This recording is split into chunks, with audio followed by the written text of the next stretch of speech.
For those of you Keep who on gave me your talking. Nobody's going to minutes, stop you. please don't be mad with me. This conversation is about those of us here, educated people on the panel, and about Nigeria and why Nigeria is not working. All the topic we are talking about to me are very connected. What is independence? And the question I want to answer today is, how did we get here? Somebody asked this question on Mayegun and it got me thinking. How did we get to this state of impunity, insecurity, lack of good governance, or whatever items we IPOB, whatever items we want to list? I want to be very honest with you guys. I don't think we got here by accident. I think we got here in what this is my opinion, call the failure to react. What is the failure to react? In Nigeria, although we don't blame Nigerians or after our colonial people left, you can't blame Nigerians. They imbibed the clothes of the beast, which is the hierarchical nature of the white man that defines everything in terms of hierarchy, upper class, lower class, master, servant. And so we imbibed this after independence from everyone that joined the military to those that participated into politics, and then we perpetrated it. And then we also got their education, which was also a little bit confusing for our people because it was an education of Mungo Park discovered in Niger, not the education of them knowing about themselves like the fatherless people, the Leogun. So we are where we are now. And if you are Nigerians, so what has been our attitude to power? Our attitude to power has been that they cannot and should not be questioned because they are in charge. And if you're brave enough to question anyone in power or their competence, the Niger response is to lock you up, throw you away, so that mosquito will teach you some sense. This is what we did to Fela 45 years ago. Now, Fela went to school abroad along with his other colleagues who learned to go learn the white man's way. Before he was a little bit radicalized in America when he met one woman. Now, all his other brothers that he left behind, when this injustice was happening to Fela, they didn't say a word. They faced their book. They put on cloak. He sang everything in his song and put him to jail to the point that the judge come back to beg. Not only did they do it to Fela, it all started also with Awolowo.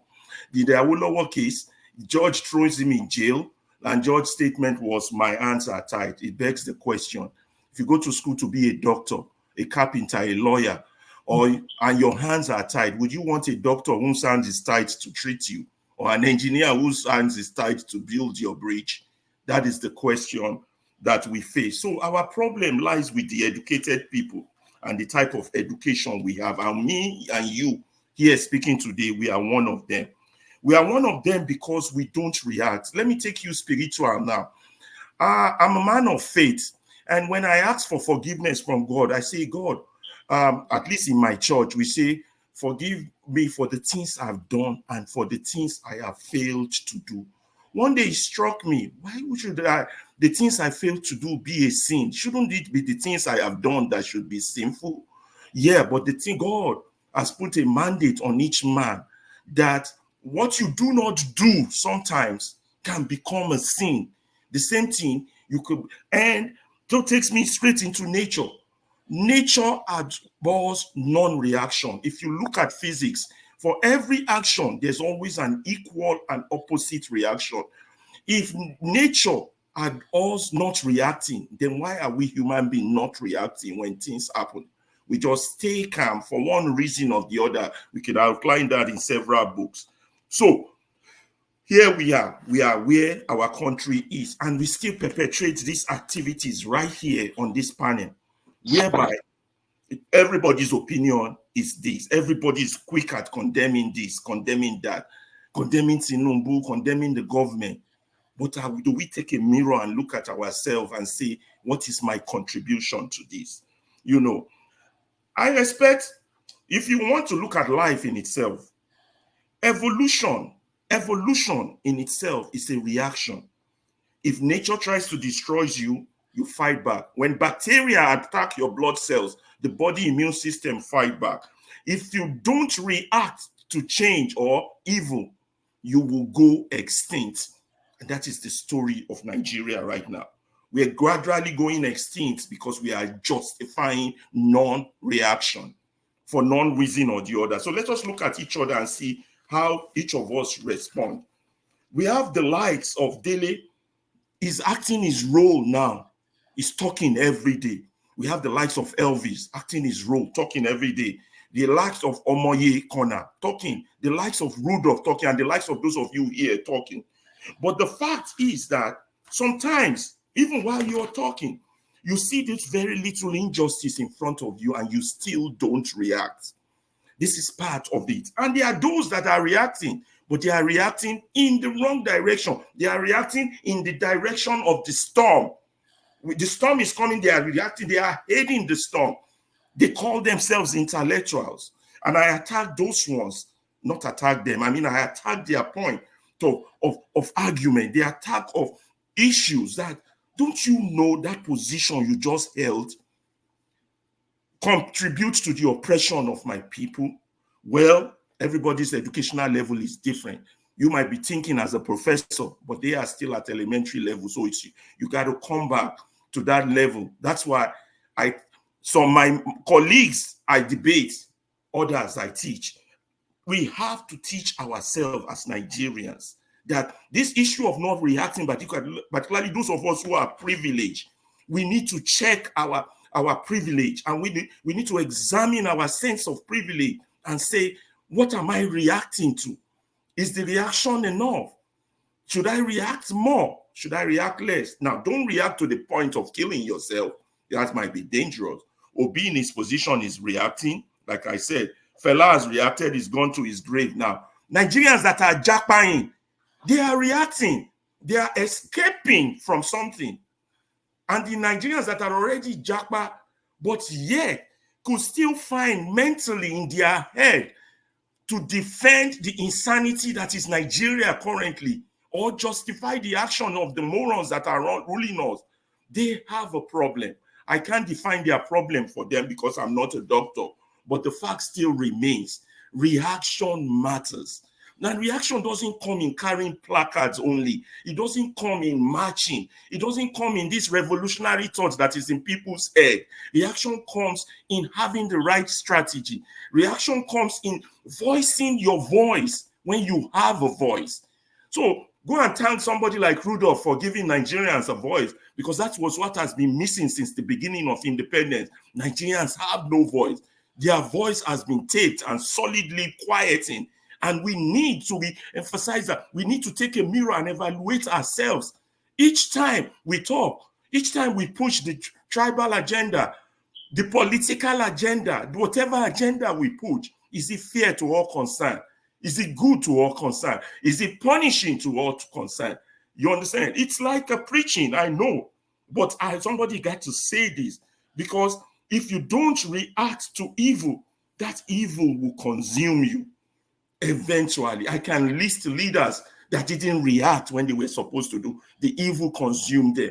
Unrosi did not react. Evil later consumed him. Muritala did not react. Evil consumed him.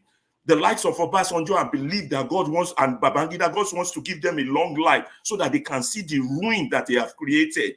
If not, that evil too will still consume them. All these Nigerian big men, rich people, and those that are making it today that are not part of this struggle to say, let us change Nigeria, sooner or later that evil will consume them. We have to react if it is just saying the truth. And reaction is not lying. Reaction is not embedding figures. Reaction is not trying to justify insanity. That is not reaction. That is aiding evil. That is aiding evil. I hope we will reflect on this small speech I have made, but I want to thank the likes of Rudolf. Like I said, I didn't even know you were going to bring up the issue of numbers and banking. I was on that guy, Johnson Emmanuel, yesterday on Niger World. Keep saying Nigeria is paying less than 10%. That's a lie. When educated Nigerians put out lie to justify the need to collect more when we've not justified the ones we have collected, that is evil. All this political problem and security problem is as a result of the evil of the educated people, the lawyers, the doctors, not speaking when they should have. I want to stop there because sometimes I think I talk too much. Thank you all for giving me audience. Wow. Well, Ferreira, well done, Ferreira. I agree with that very last statement of yours, though. Can you hold on, please? I think that was quite good. The timing is impeccable. It's quite impeccable. Please go ahead, Jagun. No, I just like yourself, I was just commending what was said in many ways. I would just like to ask a question, however, as to I do take on board that you would like to have a different way of discussing issues on this platform, and I think that's part of the reason why you're doing what you're doing. But is there a secondary reason why you have put things in the way you have put to the panel today? Yeah, there are always secondary reasons. You know that they'll learn every day. Even as you react with this panel, you learn every day. And then you say, oh my God, what just happened to me was what happened to Fela. And Fela said, human rights are my property. You can't dash me my property. You do that parallel thinking and you say, that is why Nigeria is fucked up. You understand? You do that parallel thinking, not just until they shoot you down. You understand? So that's the underlining one. But the super underlining word goes from the words of Martin Luther King, the urgency of now. The urgency of now. Jagun, you know what got me thinking? There were so much of my colleagues that we fought Babangida together. They're professors now. Why are they quiet? Why is it only Dele that is talking? Is it because they're making millions? Why is everybody quiet?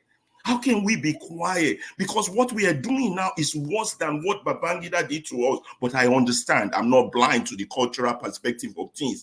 Back then, the students were the conscience of the nation. The workers were dead as wood. They don't react. It was only student activity that we served to conscientize the country. And so we were radical students. We reacted, we marched. But over time, they killed that radicalism and brought over the student body. So nobody in the society talks anymore. The workers just goes along. Everybody goes along. The journalist goes along. The lawyers goes along. The judges goes along. Professors that are supposed to build the future generation, they go along. So think about the Jagun. What are we building now? What are we building? Well said, bro. Well said. Forefather, can I ask you? I know you began, but I would like to know what your feelings were about what was just said, please. Most of the stuff he said before, he has said it. That said now, he said it before regarding criticizing and making sure you respond to the injustices you see on the ground in Nigeria.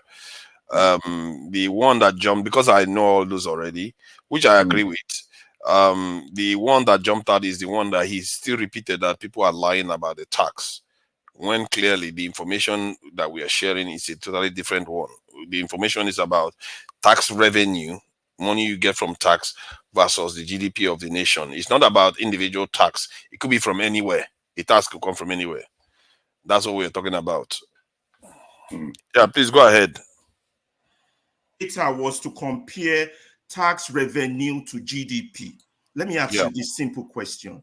Where does GDP revenue comes from? Is it only from tax? No, it's from transactions. So why are you presenting that data? GDP revenue comes from. It could come from tax. GDP is not it could revenue. Come from resources. It could come from so many areas. So activities. It's not just from. So that data is telling us that we're collecting less because GDP revenue comes from tax, which is a lie. Eh?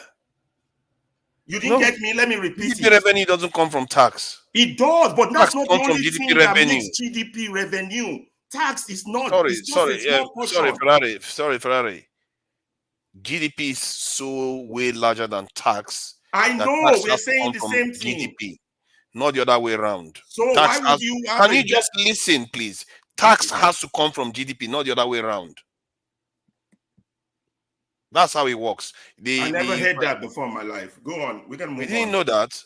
No, tax doesn't come from GDP. I'm not agreeing with you. GDP encompasses all economic activity. No, GDP is all the income your nation gathers. That's your GDP.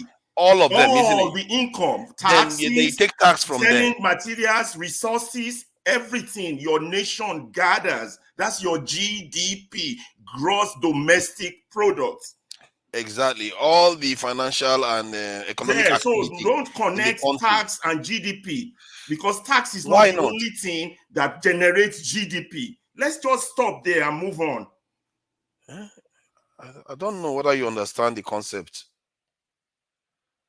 We might have to have that another day, bro. Yeah, Please. yeah. It